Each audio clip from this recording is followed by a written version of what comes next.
Good afternoon. Today is Monday, the 10th February 2025, just after 1 o'clock. Welcome to UK Column News.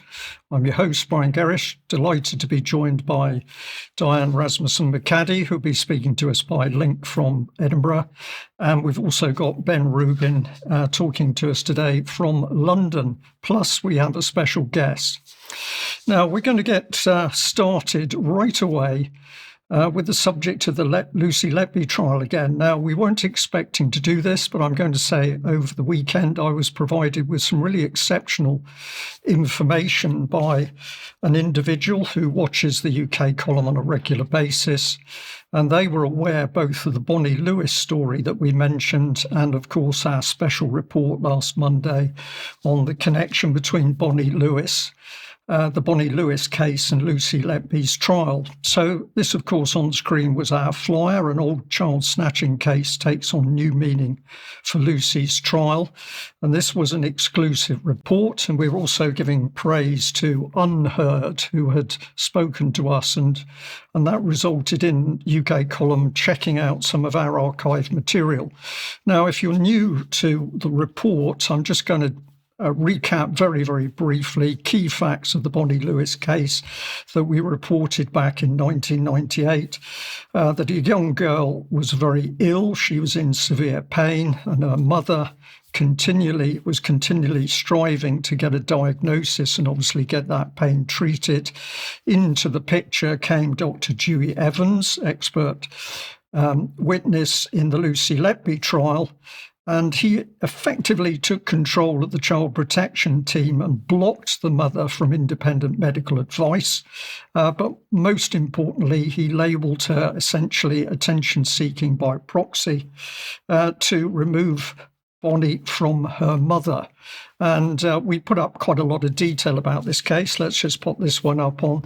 This was the report that in 1997, July the 25th, at the first social services conference on the Bonnie Lewis case, Evans said that there was nothing wrong with Bonnie, but the mother was the problem. Now, the thing was that Bonnie had been in intense pain for some considerable time with no diagnosis. What then took place was that Dr. Dewi Evans manoeuvred to actually get control of the case. And these are some of the notes that we put up on screen to show that the research was real. And here, Dr. Evans was saying it was noted that the family have agreed to work with the child case individuals, and they've decided not to enter the child's name on the child protection register. But effectively, this was holding the family hostage to him and his particular designs on the case. And later on, even though Dr. Dewi Evans knew that Bonnie was unwell, and he was one of the individuals that had failed to diagnose her illness, it was the mother who was then attacked. And he was casually saying here that if the girl was well, which she certainly was not, she should be at school. And finally, this is part of the text where he describes the mother as attention-seeking by proxy. And that was the label that subsequently meant that social services teams took control of the daughter. Now, thanks to an individual overseas who has been following both cases and the latest UK column report, I'm going to share this with our audience, and I just find this quite incredible. This is a report from Monday, the 19th of November, 1990. It's from the South Wales Evening Post, and the key headline on the left is Child Abuse Jail Worry. The full article I've just brought up on screen for you to see. But let's take some of the information out of this because it features the very same Dr. Dewi Evans. And in the article, which is talking about the setting up of a unit to basically help support children who've been abused, Dr. Dewi Evans is quoted as saying that many perpetrators of sexual acts with young children do not understand and cannot be made to understand that they've done wrong. He goes on to say people's lack of guilt and ignorance of wrongdoing after sexually abusing children supported an argument for, quote, decriminalizing the offence. The article continued. Dr. Evans, a leading child specialist at Morriston and Neath Hospitals, was speaking in his capacity as a West Glamorgan County councillor on a debate on a new initiative to help children overcome the trauma of being the innocent victims of abuse. So it's about helping victims of abuse, children who have been victims of child abuse, but Dr. Dewi Evans is much more concerned with the perpetrators of that abuse. Let's have a look at how the article went on here. No one on the Children's Subcommittee was against the initiative. That's for the Unit for the Children, which is a county council partnership with National Children's Home starting next spring and costing more than £500,000 to run over the next 5 years. It continues. The Social Services Committee will now be recommended to finally approve the scheme, which also involves the purchase and fitting out of a project house, probably in the Port Talbot area, where the incidence of child abuse is most rife in West Glamorgan. And then we come back onto the comments from Dr. Dewi Evans. Councillor Dr. Evans described this debate as a highly charged issue and said that there was an argument for decriminalising sexual offences against young children. We'll add to this as well. There are people who do not consider they've done anything wrong. That is with regard to sexualising children, sexually abusing children. And you can't counsel someone who feels he's done nothing wrong. Now, at the end of the article, there was a quote from the Assistant Social Services Director, Colin Priest. He said he did not want to enter into the national, a highly controversial debate on decriminalising child sexual abuse, but he was effectively agreeing that the general experience was that abusers then carried out similar offences on release. But the reason that we feel this is so important is here is Dr. Dewi Evans clearly supporting people who've abused children. They appear to be his priority in this council meeting over and above the children who have been abused. And yet, whilst he has been supporting abusers in this debate, his whole focus in the Bonnie Lewis case was on removing a child from the protective mother who he accused of having problems. So he's happy to support abusers of abuse, those who have carried out abuse. But when we come to a mother who's desperately tried to protect her child, then he's much more free. He's demonstrating that he's much happier to attack the mother themselves in order to get that child away from a loving home and into social security, child protection system. So I think that we really have to ask some very big questions about this man. Personally, I'm going to ask if this man is safe to be working with children or indeed families, and seeing this against the background that the state is using him in the Lucy Letby trial. Is he credible? Is this man really credible as the state's expert witness? And Diane, if I can just ask you very quickly here, what's your opinion? You were kind enough to give some help having a look at the provenance of the article. The article is genuine, but what are your thoughts about what he had to say at that meeting? Yeah, absolutely, Brian. It's really important to check the source of any articles, especially when you have someone who's sent something to you. You really do want to make sure that it is what it says it was. And I was able to confirm through, there's a couple of databases online that provide archives of articles. One that I used for this one was newspapers.com.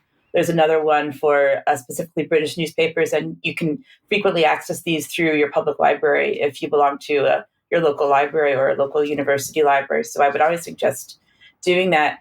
Reading those words, as you said, when I looked at this for you yesterday, I was absolutely shocked. There's something so reminiscent of, dare I say, Jimmy Savile kinds of things, saying, well, these people aren't necessarily criminals, or, is he making excuses for himself? Is he making excuses for whoever his mates are that might have been doing these kinds of things? And how can you possibly say that? And we're seeing that currently as well with what we used to call pedophilia, now that the politically correct term is minor attracted persons, minor attracted people. And there are academics and so on that are making excuses for these people, saying, oh, they shouldn't be stigmatized. So I'm really quite concerned that with this trial going on, and with what we can start to see about Dr. Dewey Evans and what he said back then, what exactly is going on. And so I plan to continue working with you to investigate this man, to see what else we can find that might potentially further question his credibility in the Lucy Letby case, as you've said. Thank you for that, Diane. Well, I'm just going to add a little bit to this. This is an old report from the UK column in 2009, when we've been reporting on the abuse of a Down syndrome girl called Holly Gregg. And in this particular article, we pointed out that BBC Scotland had abruptly dropped their inquiries into the case of Holly Gregg on the basis of mental health problems. Let's pop this up on screen so that we can see. We wrote, BBC suddenly decided to drop their investigation on the basis that, and this is the quote from the BBC themselves, we would be unable to defend a libel action from anyone we accuse of abuse when such a wealth of material exists to suggest that one of our principal contributors suffered mental health problems at the time when the allegations were first made. Now, the insidious nature of this quote from the BBC is the fact that in the Holly Gregg case, it was also the mother who had been trying to protect her daughter and had spoken out. It was the mother that was accused of mental health problems. In fact, she was grabbed from the doorway of her home. She had a needle with some drug stuck into her backside, and she was then taken unconscious to a psychiatric unit where she was accused of being mentally ill. The BBC did not want to investigate that and simply said, oh, well, she's been accused of mental health problems and that's the end of it. A similarity in a way with the Bonnie Lewis case. But if we go back to another report from the UK column, this is December 2012, we were pointing out that the then politician Harriet Harman was under an attack over a bid to water down child pornography laws, and she called on ministers to make sexually explicit photographs or films of children legal unless there was evidence that the subject had been harmed. At the time she made the official submission, she was a senior figure in a civil liberties organisation that wanted the age of consent to be lowered to 14 and incest decriminalised. It also defended self-confessed paedophiles in the press and allowed them to attend its meetings. And if we just put this in a bit more of a diagrammatic form, we had both Harriet Harman as the legal officer of the National Council for Civil Liberties, and we had the politician Patricia Hewitt as the General Secretary. And National Council for Civil Liberties had been connected with the Paedophile Information Exchange and Paedophile Action for Liberty. So our message really to our viewers and listeners today is that if we look into the establishment and we look into the political establishment, we get little reassurance that the state is actually protecting children from abusers. And we clearly got to do a lot more digging to get the truth up to the surface. But that is the connection today. Further, I think very concerning evidence coming to the surface that in the Lucy Letby case, at least, expert witnesses, not credible in our opinion, or certainly deserving to be questioned over what their true beliefs and motives are. We'll leave that there. Diane, probably the subject is, can we trust the state? And of course, you've been pointing out that many people in Scotland have been deeply concerned about COVID and the COVID lockdown, and you've got a special guest for us today. Yes, I do, Brian. And I just want everyone to be aware that in Scotland, the restrictions, the lockup restrictions and everything else was much stricter up here and lasted for much longer than it did down south in England. And with that, I want to introduce my guest today, who is Professor Richard Ennos. He's been interviewed previously by UK Column, and I now work with him as an executive committee member of Common Knowledge Edinburgh, which he chairs. And with that, I would like to welcome Richard to the program. Richard, if you would maybe tell us a little bit about your background and what you're working on currently as the chair of Common Knowledge. My background is I was a professor of evolutionary biology. I've been retired about 9 years now. But since 2020, March 2020, I've been against all of the restrictions that have been placed on normal people in Scotland as a consequence of the COVID-19, the alleged COVID-19 disease. I've been involved in demonstrations. I've been involved in yellow board demonstrations. I've been involved in setting up Common Knowledge, which is an attempt to bring together people who want to know more about what's going on. And so it's a kind of free speech group, and we get speakers from all over lots of different disciplines to try and understand what's going on and allow people to negotiate what's happening at the moment in the best possible way.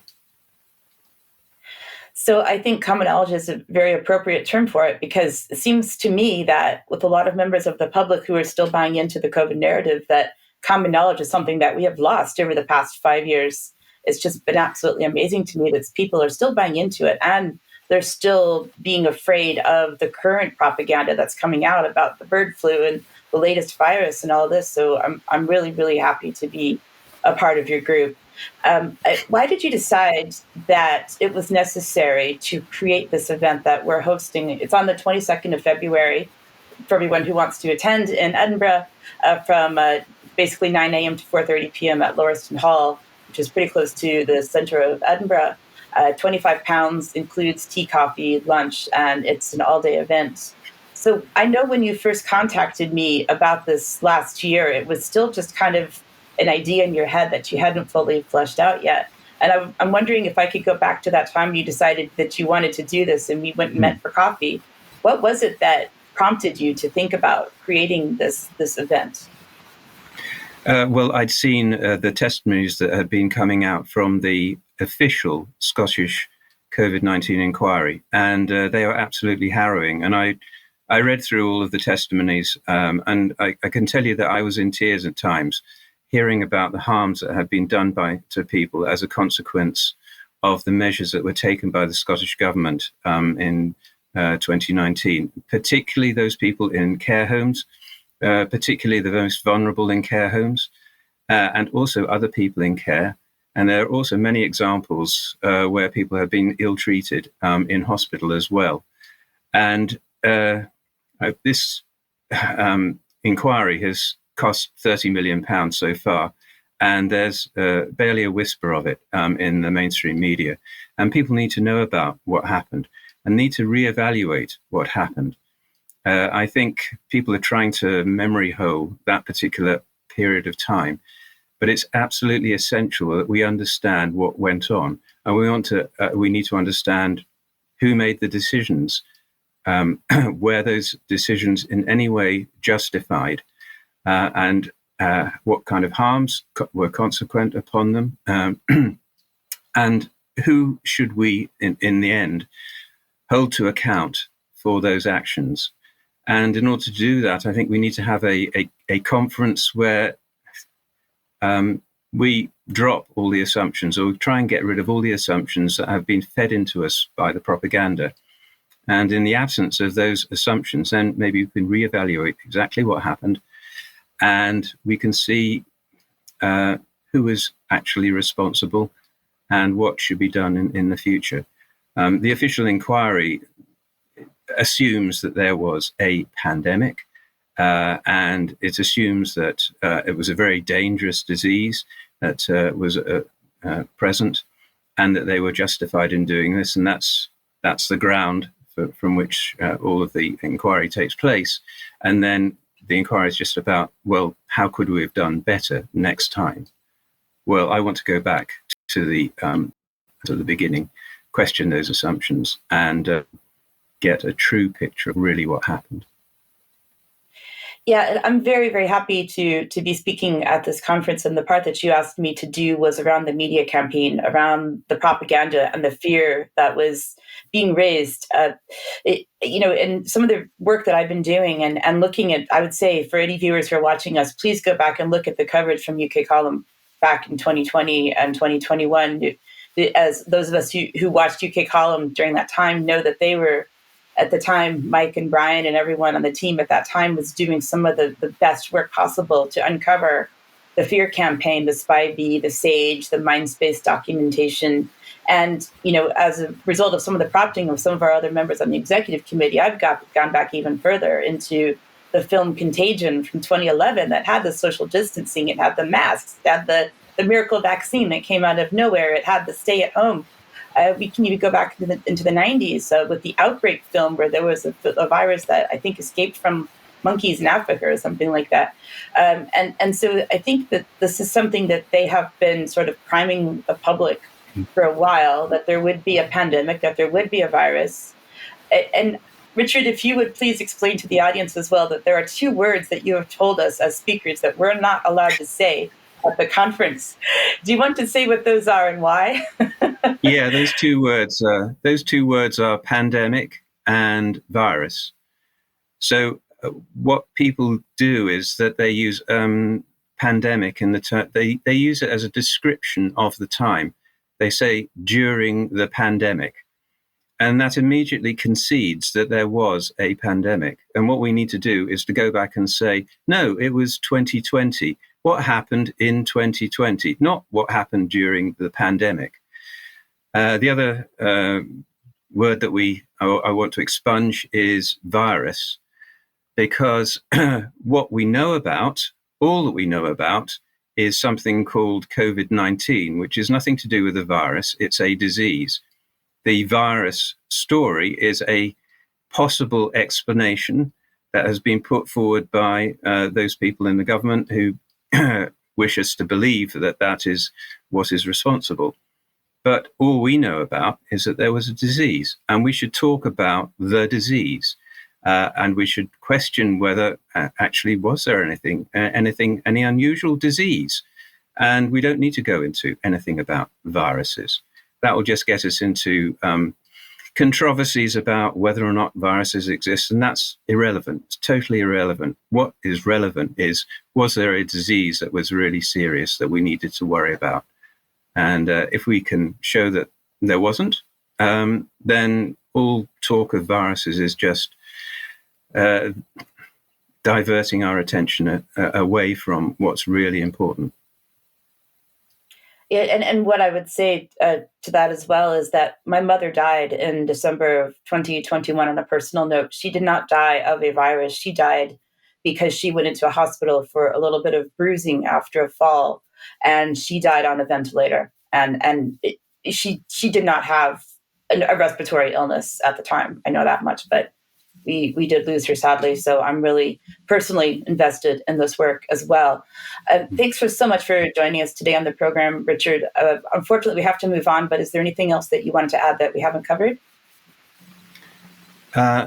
No, thank you very much indeed for providing the publicity. All those people who are in any way near Edinburgh and are able to come along, we'd really like to see you at the conference.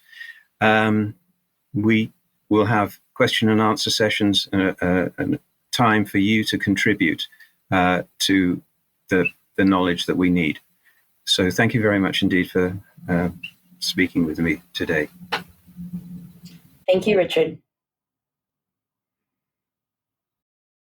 Thank you very much, Diane. Thank you. Extremely interesting. And isn't it fascinating that very quickly in that little interview clip, we're back into the subject of truth and lies and propaganda. So, Ben, what a good place to welcome you to the news today. We can't trust national news. Can we trust local news? Local, national, international. I don't think you can trust any of it, unfortunately, Brian, apart from UK Column, of course. Let me just get that out there.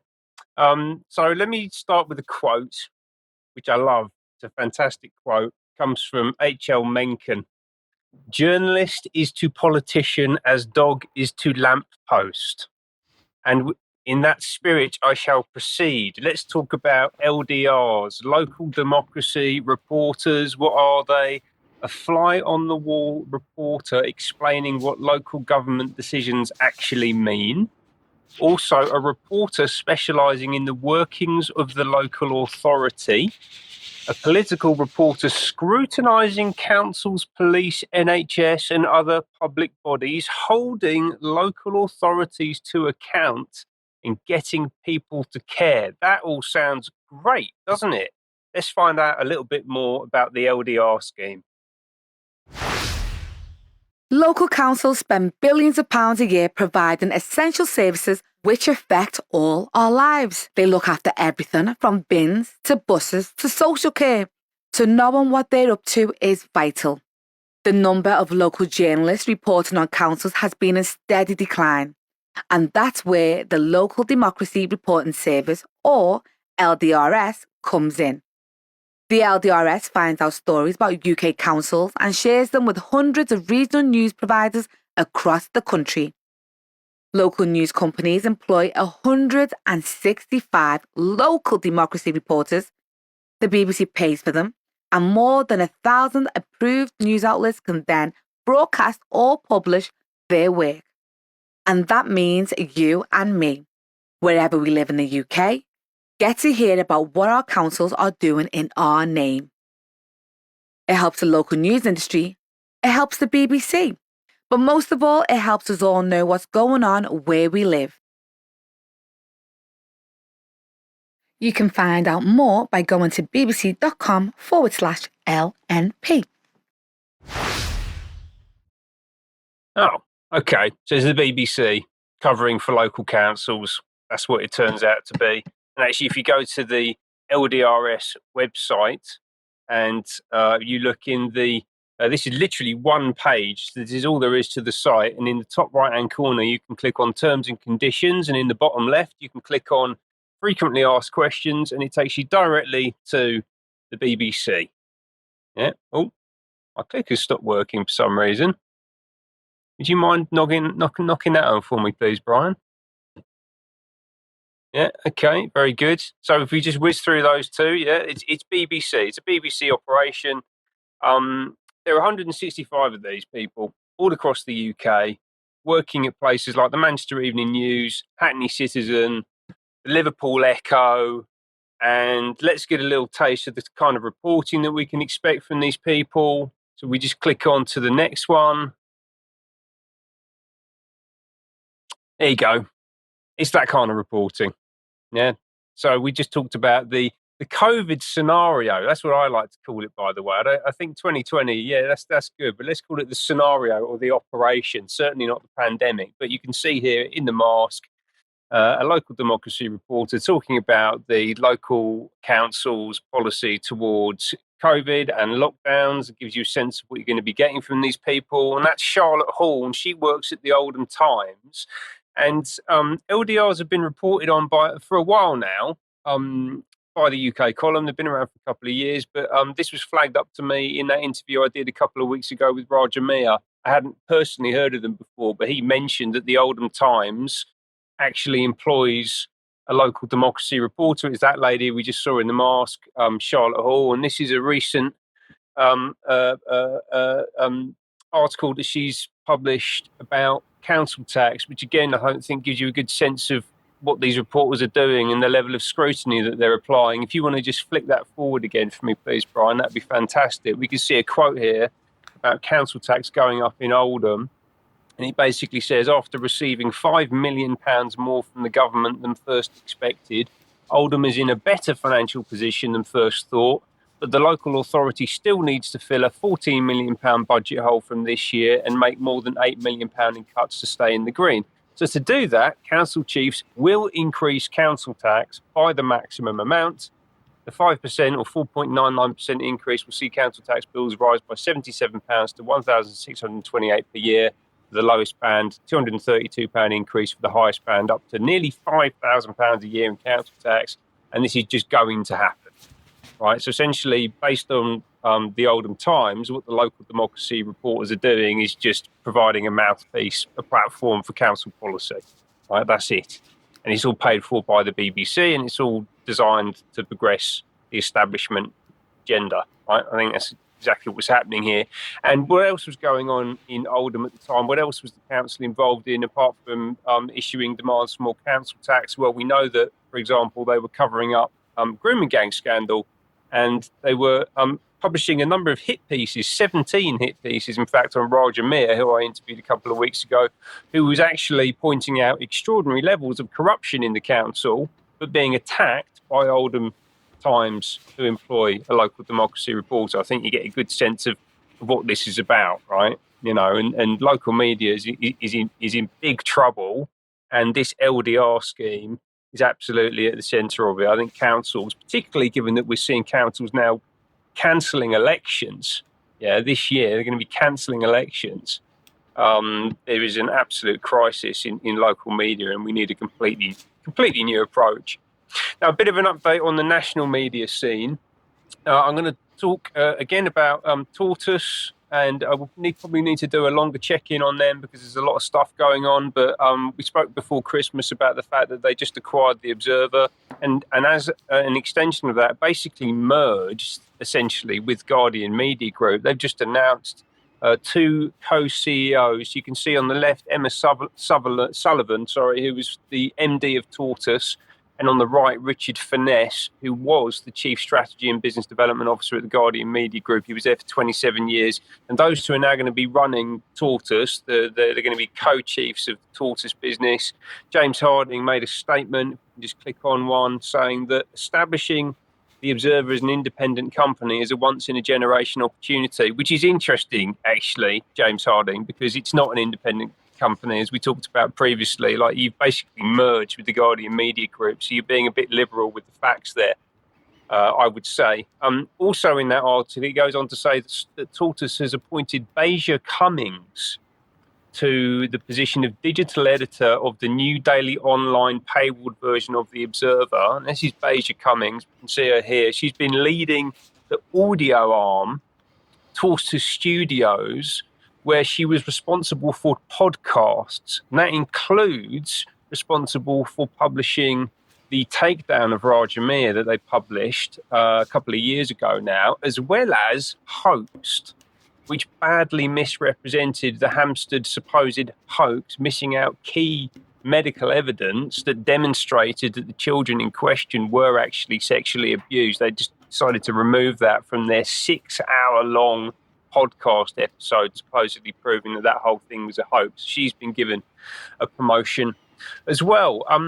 Also, going back to my report last week, I've been sent a really interesting link between actually Tortoise Media and Common Purpose. So if you remember, I highlighted the existence of this strategic partnership between the University of Manchester and Common Purpose.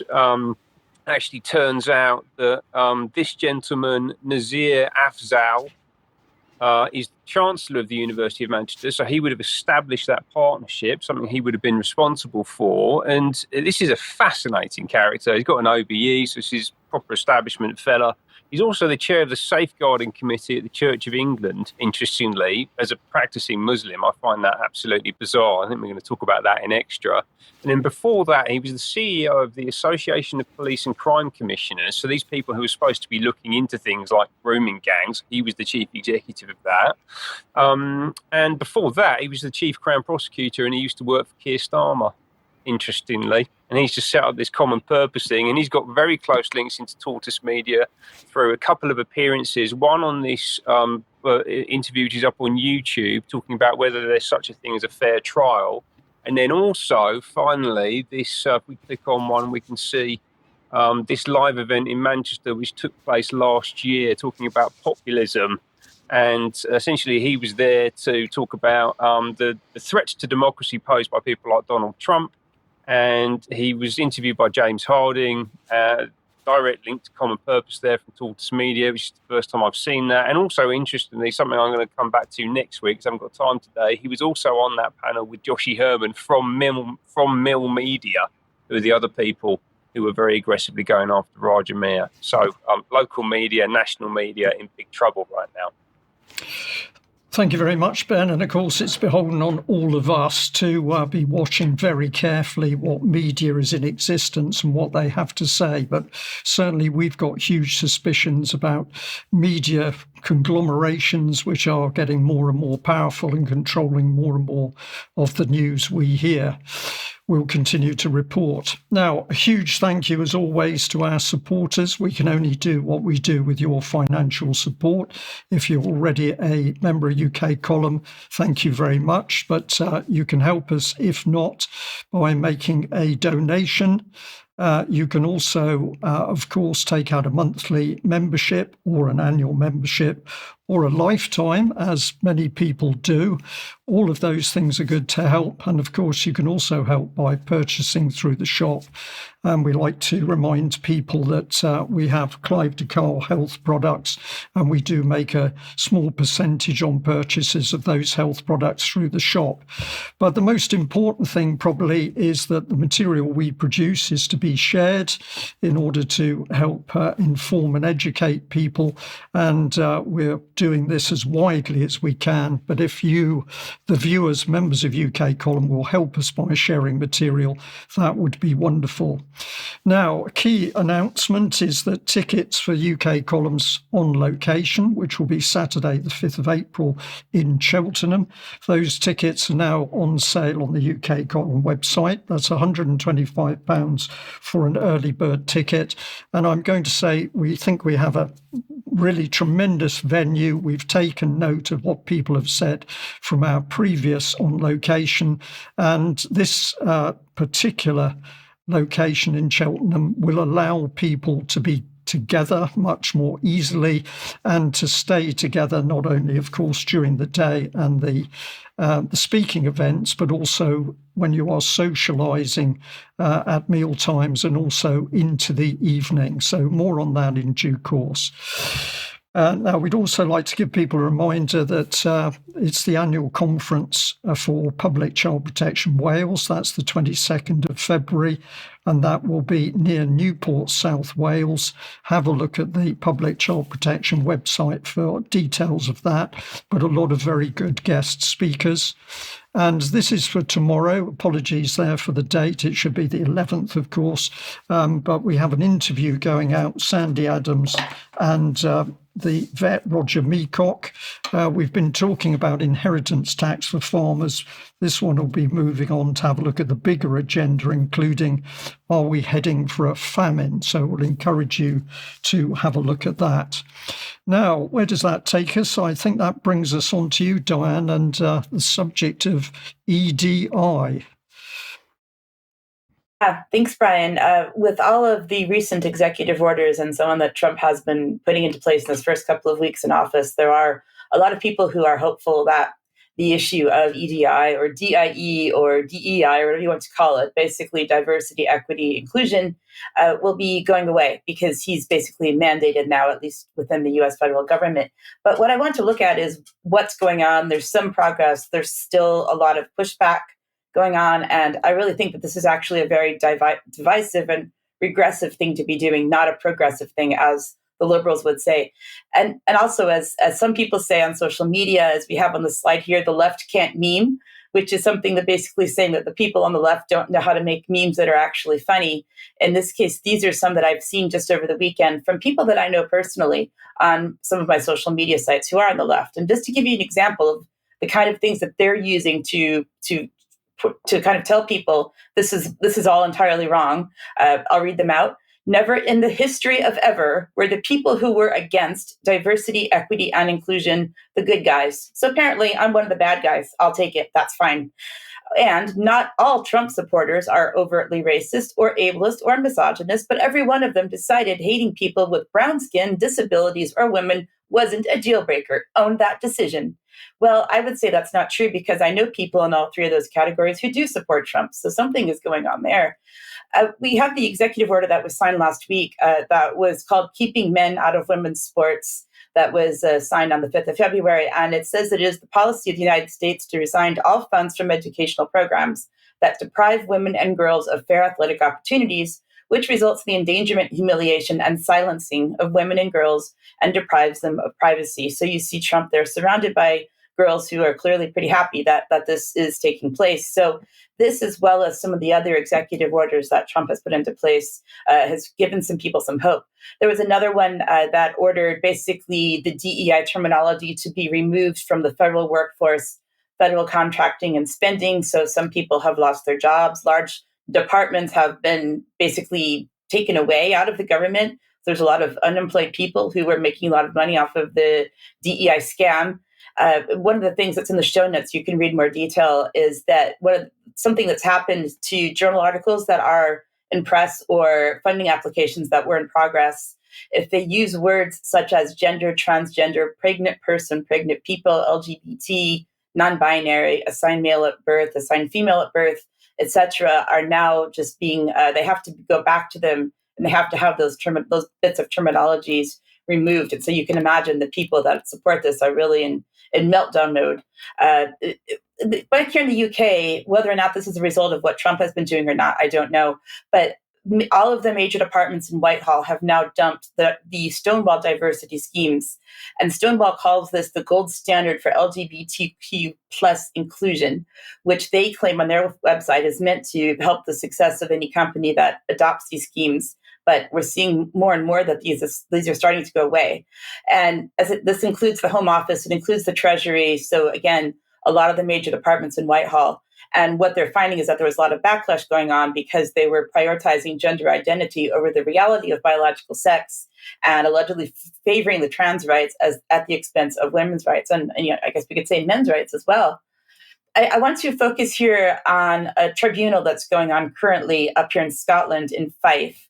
There's a tribunal in Dundee for this woman, Sandy Peggy, who is a nurse in the NHS Fife area. She has been suspended from her job for not wanting a so-called trans woman, biological man, in the women's changing room at work. And she felt obviously uncomfortable that for her that there was a physical man, biological man, changing clothes in front of her. This is a doctor that now wants to be referred to as Dr. Beth Upton, is the name that this doctor is going by, who was in the women's changing room. And there were a couple of things going on that basically Dr. Upton felt like misgendering was offensive. And so she's been suspended for this accusation. One of the most ridiculous things that happened leading up to the start of the tribunal was that she had to get special permission to refer to Dr. Upton as a he, him, as a man, because that is in fact what he is, and that's what she believes Dr. Upton is. But she had to get special permission to be able to do that. So there's been accusations on both sides about being harassment, about being disrespectful, about misgendering, and so on. So we'll continue to watch that because I believe the tribunal is still ongoing. This next one is something that was sent to me by a UK column member and a friend. This actually started in 2022, but it's worth it. It's just come out recently in the mainstream media. The Science Museum has a tour called Seeing Things Queerly. Legos are heteronormative. And I just want to read this quote out to show you what it's saying about Legos, which all children play with. Like other connectors and fasteners, Lego bricks are often described in a gendered way. The top of the brick with sticking out pins is male. The bottom of the brick with holes to receive the pins is female. And the process of the two sides being put together is called mating. This is an example of applying heteronormative language to topics unrelated to gender, sex, and reproduction.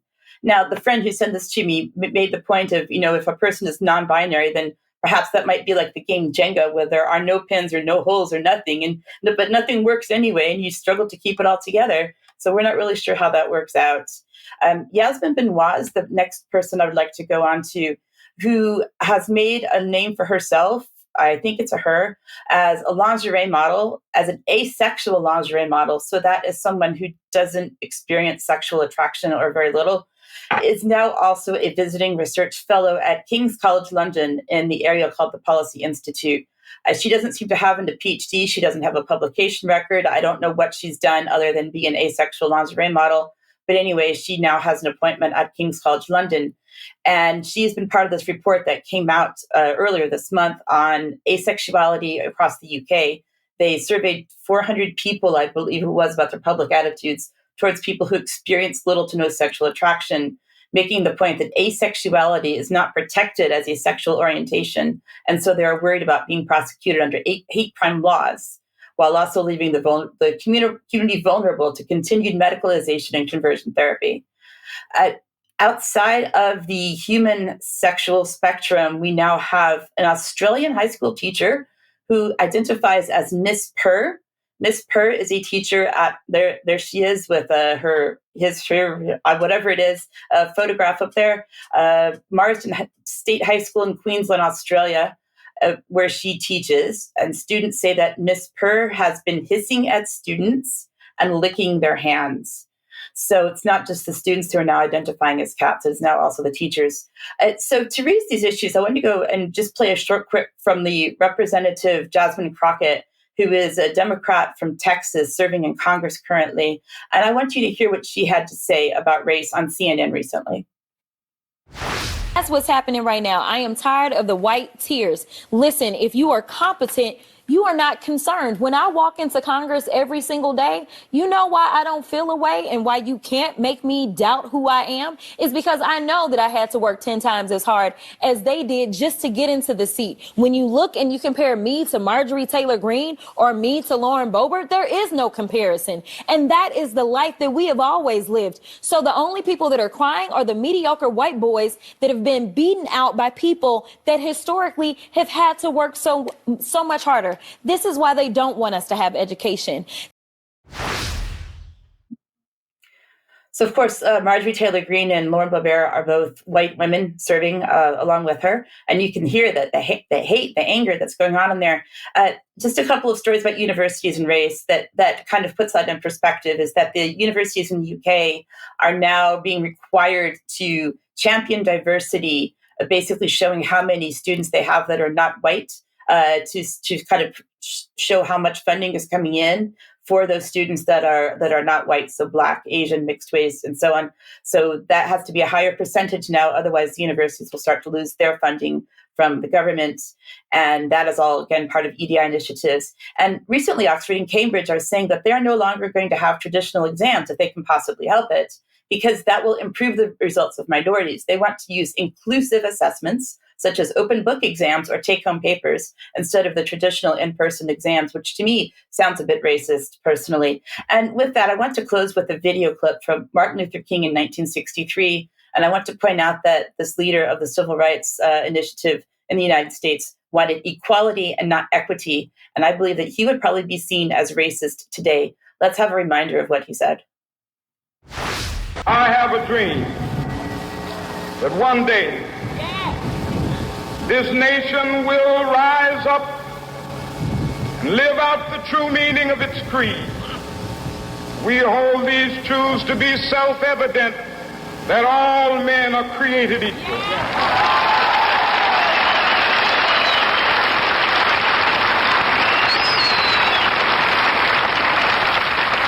I have a dream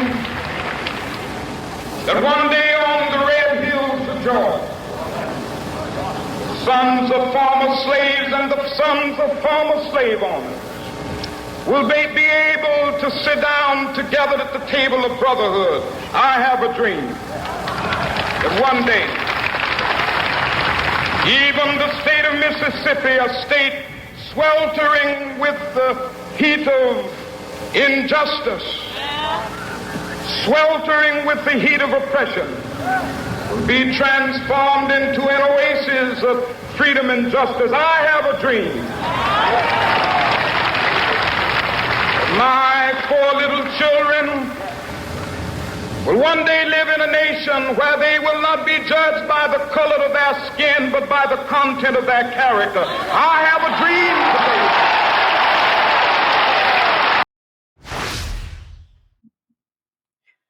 So it's interesting to me, Brian, that in the process of what is seen to be going forward, we're actually going backward away from what he wanted. He wanted us all to be sitting at the table and be judged by our character and what we bring to the world and not by our skin color. EDI does the exact opposite to me, and that's just my opinion. I absolutely agree, Diane. It should be so simple. We should just be people getting on with our lives, enjoying our families, enjoying our communities, but it's all made ever more complex. And of course, the media and the global media are fully behind the divisive policies which are now unfolding and being spread amongst us. So, Ben, let's bring you back. I'll ask you the question, can we trust the globalist mainstream media? I think you know the answer to that one, Brian. No, of course we can't trust them. And we're going to talk about one of the mechanisms through which global governance is projecting power. It's seizing control of local media ecosystems across what it likes to call the global south. It all relates to this organization, the International Fund for Public Interest Media, which states that its vision is that people worldwide live in healthy information ecosystems with access to media that upholds the public interest. Now, what does public interest media actually mean? Let's read their definition. So it provides fact-based information in a trustworthy manner. It demonstrably embraces the pursuit of truth, for example, through sourcing practices and proper representation of the audiences it hopes to serve, is editorially independent, which is kind of hilarious when you get into the report and you find out who's behind this, and is transparent about the processes, funding and policies used to produce it. Right, so that all sounds great, doesn't it? And apparently they're into independent media. But let's have a little look at who funds the fund. Oh, it's these people. So Western governments, Estonia, New Zealand, France. In fact, we've got China in the mix. They're funding this. USA are there, although probably not there anymore. If anything, from the past couple of weeks, tells us anything. But you've still got the National Endowment for Democracy, Google, Microsoft, big tech titans are in the mix. And then, of course, the international foundations, the Rockefeller Foundation, and importantly, the Ford Foundation, who were really the kind of keystone founder of IFPIM. And we're going to hear now from Hilary Pennington, the Exec VP of Global Programs at the Ford Foundation, about why they think that this program is so important. There is a shared purpose between IPIM and the goals that the Ford Foundation promotes and invests in. We share with all of you in this room a vision of robust, independent journalism, well-funded, and healthy media ecosystems across the world. These play a necessary, critical role in fostering strong civic engagement, a priority of the Foundation. It is essential that individuals and societies are empowered with accurate information to engage in and make decisions about issues that affect them. And at the same time, nurturing robust, independent journalism cuts across the entire work of the Ford Foundation, all of our other priorities as well, which is what journalism does. It informs the public about matters of global governance, equitable use of resources, gender response, climate response, gender, racial and ethnic justice, freedom of expression, and more. Accurate, inclusive, and editorially sound journalism furthers all those goals. I think someone needs to explain to her what independent means. If you've got all of these funds and international corporations and Western governments putting money into media ecosystems in developing nations, global South nations, as they like to call it, then they're not independent, right? And there's very clearly an agenda here, because what she's talking about is global governance, equitable use of resources, the climate response, gender, racial, and ethnic justice, freedom of expression. I can guarantee you that woman has no interest in actual freedom of expression. Where are they operating? All over the world, actually. As I said, it's mainly focused on what they call the global south, so LATAM, Africa, Ukraine and Georgia, So Georgia, there's a huge democratic issue going on there at the moment. There's an enormous amount of pushback happening on the ground against the democratically elected new government, and maybe these people are behind it. I don't know. They're also in Nepal, they're in Indonesia, all around the world. And it's a huge fund. It was set up, as I think I said, in 2022. They've already raised a lot of money and distributed a lot of money. They've got big plans to do even more. So this is from their strategy for 2026 to 28. They want to raise $150 million. They want to give that to 300 media outlets, reach 280 million people in 50 countries. And in that period, they'll be covering, and that really means manipulating and controlling the outcomes of 30 democratic elections. Yeah, that's really what this is about. The UN's behind it. Antonio Guterres, SecGen from the UN, says here, I urge member states, donors and other stakeholders to support this vital new endeavour. So you've got the blessing from the very top of the international political establishment. Who's on the board? As ever, some impressive people. I'm going to draw your attention first of all to this fella here on the right-hand side. That's Pascal Lavie. He is the former Director General of the World Trade Organization. He's currently the president of the Paris Peace Forum, which is where this organization was founded, right? So that was 3 years ago. And the Paris Peace Forum is taking place today and tomorrow. So it's basically the third anniversary of IFPIM. And I'm going to talk about Paris Peace Forum next week because they're a fascinating organization at the center of a lot of this stuff. But then in exec positions here, you've got Maria Ressa, who I'd never heard of before. You can see her on the left. She was formerly a top executive at CNN. She actually set up CNN in the Philippines and was there for nearly 20 years. And her co-chair is Mark Thompson, who we talk about all the time. He's the former Director General of the BBC, currently the global CEO at CNN. When he was at the BBC, he oversaw the Jimmy Savile cover-up. And he's also an investor in Mill Media, who are basically doing a similar thing to what IFPIM are doing here in the UK. Mill Media is basically a power grab, frankly, to take control of local media ecosystems, and it's personally backed by Mark Thompson, right? So he's using what he's learned here in his work with IFPIM. And actually, let's have a little, a bit of something here from Mark Thompson about the background to this whole program. Around the world, we're living through a full-scale crisis in independent media. Repressive governments are certainly often a factor, but actually the biggest single cause is economic.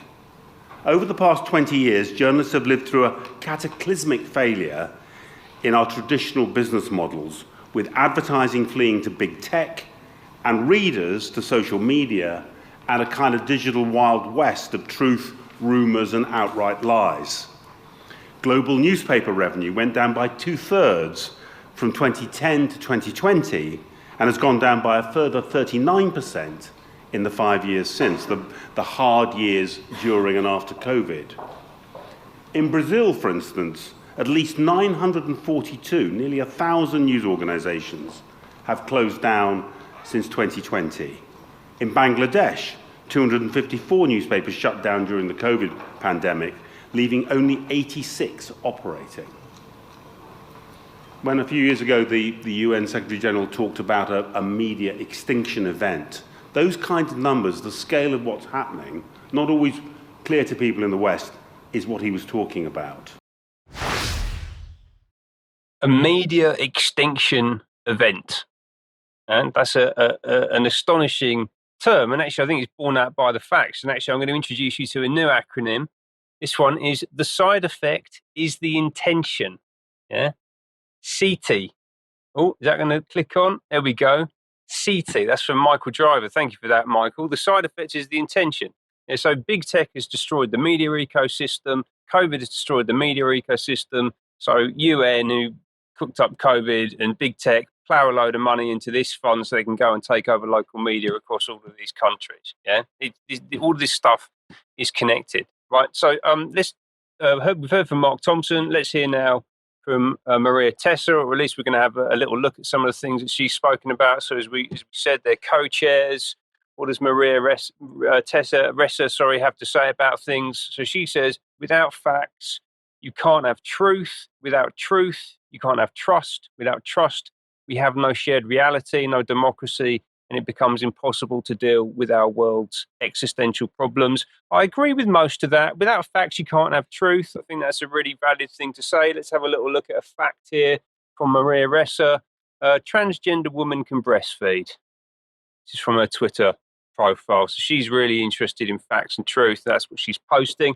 The kind of truth that gets you standing ovations in the satanic throne room at the Vatican. And actually, here, there she is. You can see her on stage in a little red outfit, just standing up. That's her getting a standing ovation in that weird satanic throne room at the Vatican. What other rooms has she been hanging out in? Well, let's have a little look here. This is from Lisa Witter, that we talk about a lot and haven't really focused on much over the past few weeks. Wouldn't have to drag Lisa back out over the next month or so. She's been up to a lot, not least hanging around with all of these ladies. You can see Lisa Witter there, Chief Executive of the Apolitical Foundation, young global leader of the World Economic Forum, Hala Tomasdatter, formerly Chief Executive of the B Team, now President of Iceland, Mary Robinson, former President of Ireland, and also Maria Ressa, who is the IFPIM co-chair. And actually, you can see just about those little badges that they're all wearing, the green and the yellow badges, that makes them dandelions. So there's another network, which I'm going to talk about next week. They're all dandelions, and that's what's driving a lot of this climate activity at the moment. And just finally, in a completely unrelated slide, I'm just going to show you this, which is the Whore of Babylon. And upon her forehead was a name written, Mystery, Babylon the Great, the mother of harlots and abominations of the earth. Over to you, Brian.